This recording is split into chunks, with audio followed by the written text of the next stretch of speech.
Le front s'accélère, les lignes bougent, et chaque jour qui passe redessine le visage de cette guerre.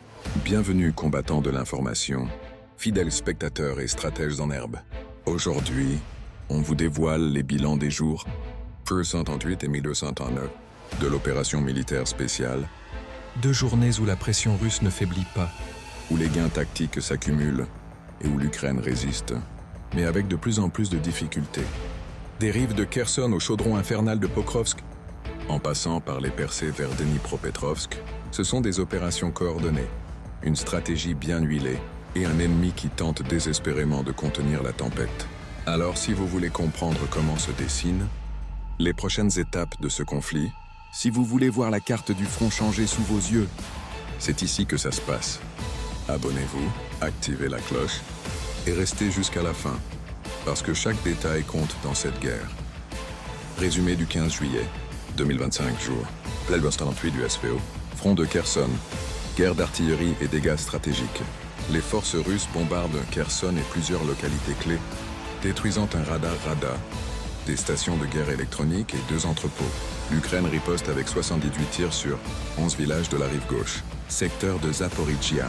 Avancée tactique décisive. La prise de Plavny permet aux troupes russes de s'assurer un point d'appui et un accès à Gouliaï-Polé depuis une hauteur stratégique. Désormais, les forces russes peuvent viser les lignes ennemies entre Veseloye et Tcheronovkoï, direction Dougledar. Pénétration en profondeur. Voskresenka est libérée, marquant le 6e village repris ce mois-ci dans cette zone. Les Russes progressent vers Alexandrogare, contrôlant désormais la seule route menant au village. À Malievka, les combats se concentrent sur la périphérie est. Au nord, les faux reculent derrière la rivière Vovcha en direction d'Ivanovka. Flanc droit de Pokrovsk. Encerclement et pression accrue. Novotoretskoye est encerclé par le nord et Mayak est libéré, coupant ainsi la défense des FAU entre Konstantinovka et Pokrovsk. Pression intense sur Rodinskoye et Krasny Liman, avec des avancées autour de la mine Krasnolimanskaya. Des combats acharnés près de Pankovka, Vladimirovka, et approche des abords sud de Souvorovo. Ouest de Konstantinovka, progression multiple.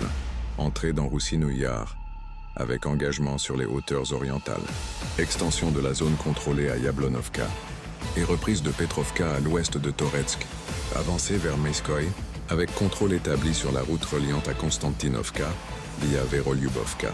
Les faux renforcent leur défense et cherchent une nouvelle voie logistique via Druikovka. Autre front, stabilisation et préparation.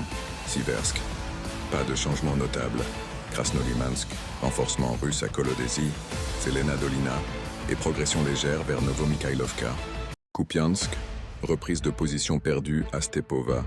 Novoselovka et progression ouest du village. Kharkiv, destruction de 11 groupes d'assaut ukrainiens, nettoyage de 14 maisons à Volchansk et expansion au sud de Melovoy. Soumis. Combat pour Rijevka, attaque russe sur Varachino et Yunakovka. Poste de drones ennemis identifiés à Obod. Cible stratégique et défense aérienne. Frappe russe contre des aérodromes militaires, sites de drones et entrepôts. Destruction de 2 lanceurs Iris-T et d'un radar P-18. Le Danemark et la Suède rejoignent les pays soutenant financièrement l'achat d'armes US pour l'Ukraine. Défense aérienne russe. Abat 7 bombes, un HIMARS et 103 drones. Un drone ukrainien attaque 2 fois un tribunal à Belgorod, blessant une employée. La journée du 15 juillet marque une intensification des opérations dans les directions d'Ougledar, Pokrovsk et Zaporizhia, avec des gains tactiques importants pour les forces russes. La percée vers Gouliaï-Polé, la fragmentation des lignes ukrainiennes autour de Pokrovsk et les progrès en profondeur vers la région de Dnipropetrovsk montrent une stratégie offensive bien rodée. En parallèle, les frappes stratégiques continuent de désorganiser les arrières ukrainiens. Résumé du 16 juillet 2025, jour 239 de l'opération militaire spéciale, front de Kherson, stabilisation. Aucun changement majeur. Les forces ukrainiennes ont lancé 62 tirs sur 11 villages de la rive gauche. Front de Zaporizhia, combats actifs autour de Kamensky. Zone libérée récemment, toujours sous pression. Affrontements intenses dans la région de Kamensky, signe d'une bataille en profondeur. Sous Dougledar, progression continue vers Dnipropetrovsk. Forces russes avancent vers l'ouest depuis les villages libérés. Plus d'1 kilomètre vers Temirka depuis Novopolia, plus de 2,5 km à Kamichevac, plus 1 km vers Alexandrogare, ou à 2 km sur la route d'Iskra. Novokatskoye est libéré, ouvrant une nouvelle voie vers la frontière avec la région de Dnipropetrovsk. Front de Pokrovsk, encerclement progressif et isolement ennemi, reprise ferme de Novosergevka, repoussant toutes les contre-attaques ukrainiennes. Encerclement réussi de Molodetsky et Novopodgorny, coupant les lignes logistiques ennemies. Schéma tactique éprouvé. Bakhmut-Avdiivka. Appliqué à Pokrovsk. Isolement des flancs.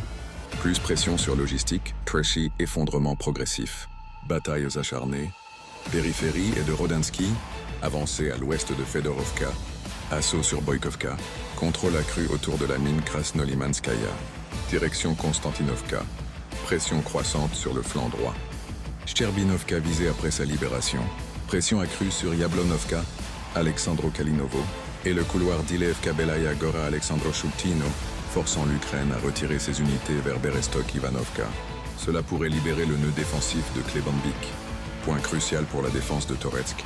Progrès confirmé à l'ouest de Dilivka, contrôle pris sur plusieurs hauteurs stratégiques. À Chapelle, occupation du site de l'usine d'extraction d'huile. Autre front, stabilisation et renforcement. Nord, calme. Krasnoliman.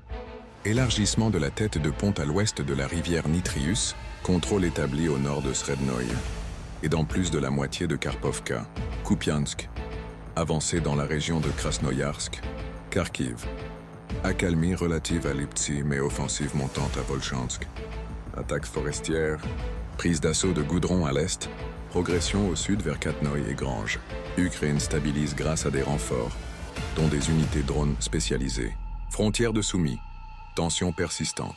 Les forces ukrainiennes tentent une contre-attaque à Kondratovka, repoussées, mais tiennent les bois entre Kondratovka et Konstantinovka.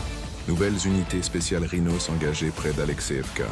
Violents combats à Varachino et Yunakovka. Avec 4 contre-attaques repoussées à Sadkov. Attaque derrière les lignes. Un drone ukrainien attaque une maison de retraite en RPD. Aucun blessé.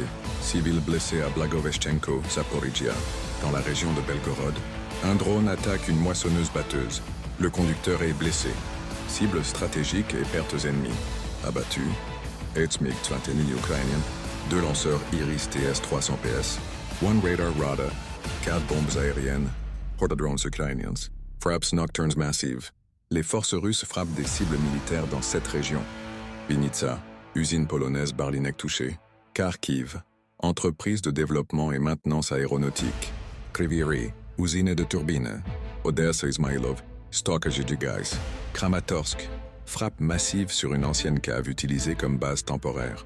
Le 16 juillet confirme une dynamique offensive russe bien ancrée, notamment dans les directions d'Ougledar, Pokrovsk et Konstantinovka. L'encerclement méthodique, la pression sur les lignes logistiques et les progrès tactiques montrent une stratégie efficace. Sur les arrières, les frappes ciblées désorganisent les capacités militaires ukrainiennes, tandis que les pertes ennemies s'accumulent. Conclusion globale. Jour 1238, Kirostal 9 du SVO. Les jours 1238 et 1239 marquent un tournant tactique sur le front. La percée vers Dnipropetrovsk s'accélère. Pokrovsk est en passe d'être encerclé et les frappes nocturnes déstabilisent les arrières ukrainiens. Chaque mouvement compte. Chaque victoire locale dessine un futur différent pour cette guerre. Ce conflit n'est pas juste une bataille de tranchées, c'est une recomposition stratégique en temps réel. Et vous, spectateurs, êtes les témoins privilégiés de l'histoire qui s'écrit sous nos yeux. Ne restez pas passifs, abonnez-vous, partagez, commentez, parce que l'information, c'est la clé. Et ensemble, nous construisons une chaîne d'analyse libre, indépendante et engagée.